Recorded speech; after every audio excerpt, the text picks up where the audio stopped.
ಹರಿ ಓಂ.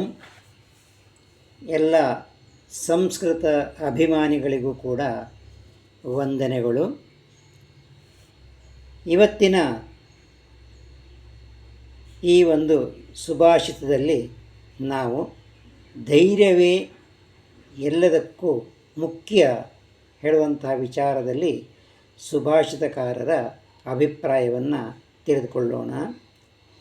ಧೀರಾ ಶೋಕಂ ತರಿಷ್ಯಂತೆ ಲಭಂತೆ ಸಿದ್ಧಿಮುತ್ತಮಾಃ ಧೀರೇ ಸಂಪ್ರಾಪ್ಯತೆ ಲಕ್ಷ್ಮೀ ಧೈರ್ಯಂ ಸರ್ವತ್ರ ಸಾಧನಂ.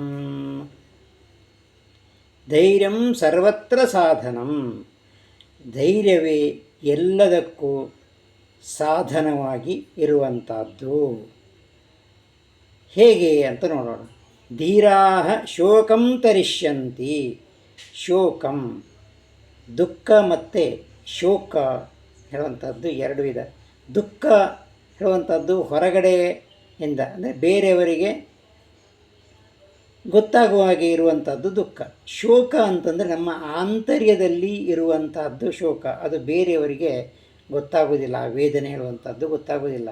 ಅಂತಹ ವೇದನೆಯಿಂದನೂ ಕೂಡ ಧೀರಾಹ ಅದನ್ನು ದಾಟುತ್ತಾರೆ, ಅಂದರೆ ಅದರಿಂದ ಅವರು ಪಾರಾಗ್ತಾರೆ.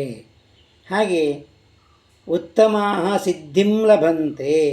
ಉತ್ತಮ ಅಂತಹ ವ್ಯಕ್ತಿ ಅಂದರೆ ಧೀರನಂತಹ ವ್ಯಕ್ತಿ ಸಿದ್ಧಿಯನ್ನು ಹೊಂದುತ್ತಾನೆ, ಅಂದರೆ ಸಾಫಲ್ಯವನ್ನು ಹೊಂದುತ್ತಾನೆ. ಧೀರೈ ಸಂಪ್ರಾಪ್ಯತೆ ಲಕ್ಷ್ಮೀ. ಲಕ್ಷ್ಮೀ ಧೀರೈ ಸಂಪ್ರಾಪ್ಯತೆ.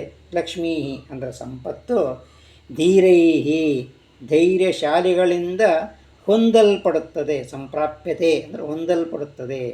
ಹಾಗಾಗಿ ಧೈರ್ಯಂ ಸರ್ವತ್ರ ಸಾಧನಂ. ಧೈರ್ಯವೇ ಎಲ್ಲದಕ್ಕೂ ಕೂಡ ಮೂಲ.